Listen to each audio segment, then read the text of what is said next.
I wish I had this opportunity when I house hacked 5 years ago. I'm here with Schneiderman with CrossCountry Mortgage to talk about the new opportunities with house hacking. Can you tell me what has changed in the market? We've gotten some very exciting news in the mortgage market recently, and that is now on a multi-unit, 2 to 4 unit property. What used to be where you needed to put at least 15% up to 25% down, depending on if it's a 2, 3, or 4 unit.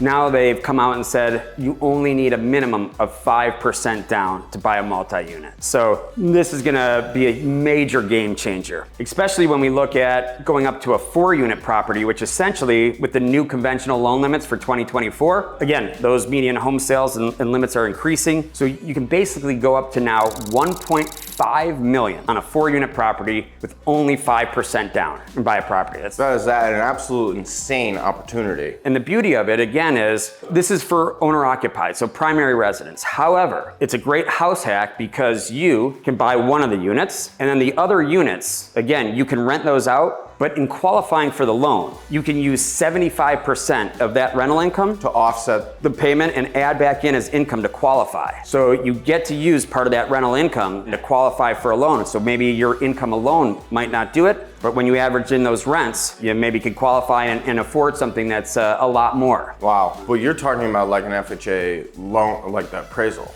No, so that's the beauty of this whole You thing. don't need it anymore because it's conventional. You used to be able to only do this with FHA type loans, and now it's a conventional. What does that mean for people? Correct. So that's the beauty of this whole thing. Before, for a minimum down payment type deal on a multi-unit, you almost had to go FHA because you could do 3.5% down. However, there were a couple major hurdles with that. And that is one, FHA loan limits are a lot lower than conventional loan limits. And number two, and the biggest thing was with FHA, you've got to pass this self-sufficiency test with 3 and 4 unit properties. And as rates were on the higher end of where they've been, passing these self-sufficiency tests was near impossible. Now by going conventional, you don't have to deal with the FHA self-sufficiency test. So it's gonna open up a lot more opportunity for buyers to get into multi-units, and again, to kind of galvanize the real estate market, add some inventory, add some action to the real estate market here. So this, again, I wish, kind of like you, same thing. I'd be buying multi-units all day long, living in one, renting the others out, waiting a year or so, buying another, and just building my real estate portfolio. I mean, So with rates being so high right now and having a low down payment, does that give you an opportunity to get some short-term appreciation and then be able to refinance when rates come down and allow you to increase your LTV? We've already seen rates in the last month go from where they were over 8% to right now, right at about 7%. So they've come down almost a full point in the last month. And what's going to happen is down the road, when rates still continue to come down, and they will, for every one seller that eventually frees up some inventory, because again, we're gridlocked on a lot of inventory right now. We've got really short supply because everybody's at a 2 or 3%. They're not gonna sell their place and move into something and grab something at a 7 or an 8. And that's something that's basically holding inventory off the market as well, right? Correct. It's holding inventory off the market, and also with higher rates, there are so many buyers, and I'm sure you hear this all the time, I'm gonna wait till rates come down to buy. What that rate is, who knows, but you have so many buyers that have been sitting on the sidelines. Now, we've seen the law of supply and demand, and there's still more demand than there is supply. So as we've had this happening, we've seen home prices appreciating and going up in value. Now, what will happen is when rates continue to come down and they do get to maybe call it 6 or 5.5, 5, you're gonna have this influx of inventory, but about this much, but you're gonna have this whole segment of buyers who have been sitting on the sidelines that are gonna flood the market, plus all these new buyers that are gonna flood the market, and you're gonna have this greater imbalance of supply and demand where all that's gonna do is, one, make it more difficult for buyers to get their offer accepted because there's gonna be a lot more competition in the market.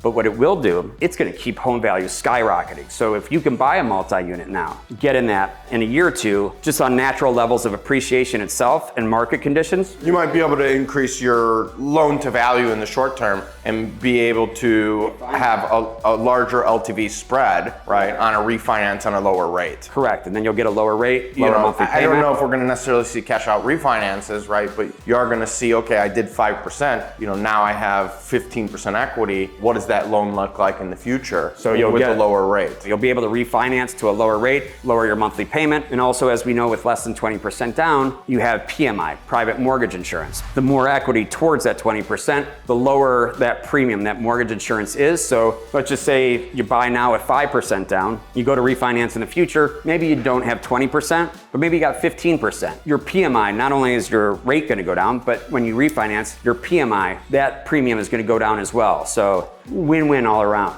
So another popular term that I have been helping buyers with in the market is a 2-1 buy down. Can you use a 2-1 buy down with the seller paying for it and a 5% down payment? Sure can. Tell me a little bit of what a 2-1 buy down is. The seller is going to provide a credit at closing. And that credit, instead of going towards the buyer's bottom line and reducing their cash to close, it just goes in a separate bucket, almost like a holding account, an escrow account. And that account, over the first 2 years of the loan, that credit goes to subsidize the buyer's mortgage payment. And what it does is, let's just say the actual rate that the buyer locks in at is 7%. Well, it's 2-1. So in year one, the rate acts as if it were 2% below the start rate. So you're gonna pay as if the rate were 5%. And then in year two, you'd pay as if it were 1% below the start rate. So you'd pay as if the rate were at 6%. Year three, it goes back to the naturally realized rate at 7%. Now, the other beauty of this whole thing is that credit that gets chipped away at over the first 2 years. Let's just say rates go down enough where the buyer says, I want to refinance now, and it's only a year later. Well, whatever credit's remaining doesn't just disappear. It's in a separate account. Correct. You get to use that credit, whatever the remaining credit is, apply it towards your closing costs when you refinance, or just do it to reduce your principal balance. It's nice because you still get to access whatever remaining credit is there. What incredible opportunities we have with this market. Again, like you, I wish we had these opportunities back when, and for those that can seize upon the day and take advantage of this market and the loan products that are out there, it's a great time to build your real estate portfolio. I mean, I'm honestly thinking about moving again. Moving's never fun, but when opportunity's out there, you gotta kind of grab it. Let's grab a bunk bed and do it.